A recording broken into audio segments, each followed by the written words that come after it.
मेरा नाम है अयान, मैं यहाँ ग्लॉस बस पर वर्क करता हूँ। आज मैं आपको बताऊंगा कि हमारे पास एक गाड़ी आई है जिसके विंडशील्ड पर हम पॉलिशिंग करेंगे। कुछ स्क्रैच जो हैं जो रिमूव हो सकते हैं, कुछ जो डीप स्क्रैचेस होते हैं उनको रिमूव नहीं किया जा सकता, उनमें थोड़ा इम्प्रूव मिल सकता है। वर्क स्टार्ट करने से पहले विंडशील्ड को क्लीन करना बहुत ज़रूरी है।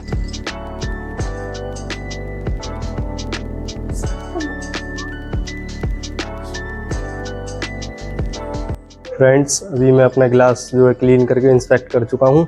उसके बाद का जो प्रोसेस है उसको हम स्टार्ट करने वाले हैं, जिसके लिए मैं आपको दिखाता हूँ कि ये एक रोटरी मशीन है जो कि ग्लास के लिए बेटर रहेगी। तो डीए हम इसलिए नहीं यूज़ करेंगे क्योंकि डीए में वाइब्रेशन होती है। ग्लास पॉलिशिंग करने के लिए हम यूज़ करने वाले हैं कार्प्रो का सीरियम ऑक्साइड बेस्ड कंपाउंड।